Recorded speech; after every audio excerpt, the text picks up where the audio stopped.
Hello and welcome to the week 1 edition of the Monster Pod here on thelines.com. Yes, it's a new season, and with that we get a new name and a new partnership, as you see if you're watching us over on the video side of things. Washington Commanders and the Tampa Bay Buccaneers. This is 3.5 in favor of the Bucs at home. 42.5 is our total. Steven, I think everybody is talking about this. Ryan, you alluded to this earlier in the pod.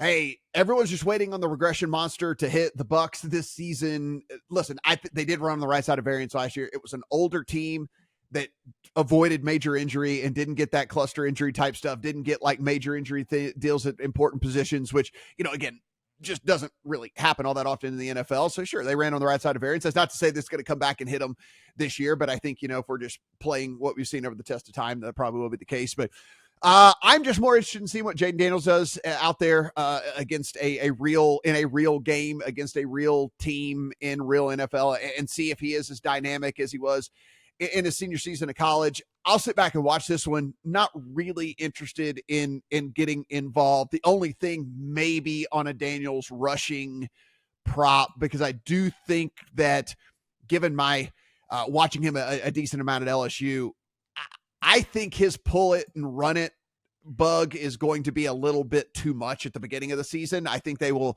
tell him to not panic as much and calm down, and sometimes just go to your second and third reads and stuff, and taking a sack isn't the end of the world. But I think we're going to see a lot of kind of tuck it and run type stuff from him early on in the season. So that's at least intriguing to me, but that's about it for me in this one. You tossed to me or Ryan? Yeah, Sorry. you, dude. You. Oh, my God. That's how it goes. Yeah. Are you new here, man? Come on. Yeah. Seriously. Week 1 for me too, I guess. Yeah, I agree with everything you said, and believe it or not, I was listening. I just didn't know if you tossed to me or not. Yes, that's fine. This is the weather game too. This week, there's some rain in the forecast in Tampa Bay. Although it looks like the forecast may be improving compared to what I saw yesterday. Regardless, there's no wind. It's just rain. It looks like very calm wind, so it might not affect the passing games as much as people think. This total before the weather concerns shot up from, under 43 up above that key-ish number of 43. And now with the weather concerns, it's come back down.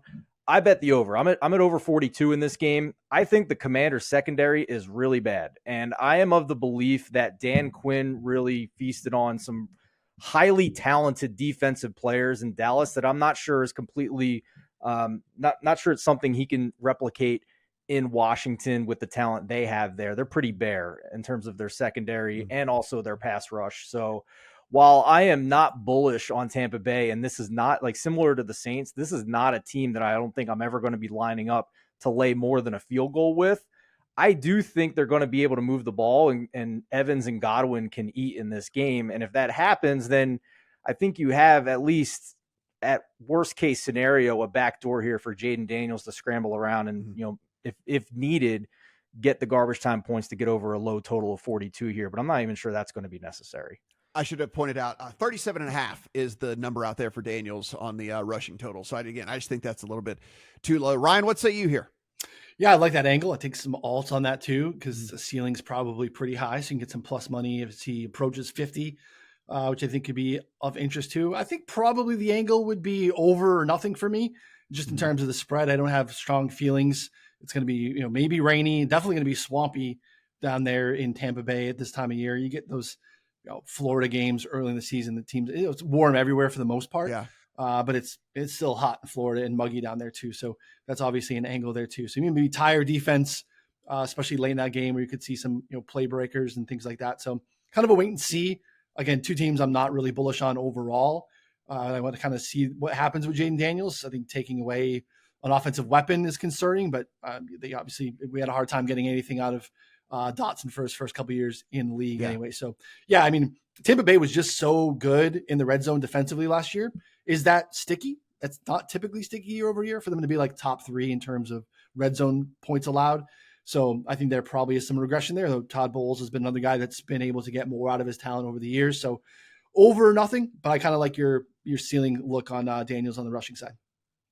Ryan, cannot be more excited about this partnership with you guys, and glad to have you on here every other week with us breaking down football games. Be sure and check out 4for4 if you guys have not done so already. Go over there. All of their great work, not only on the betting side, but also on the fantasy side of things. And Steven, as we say each and every week, everything we do absolutely free. So hit that subscribe button, head to lines.com, take a look at everything that we've got going on over there. For Ryan, for Steven, I am Matt. Good luck on all your week 1 bets.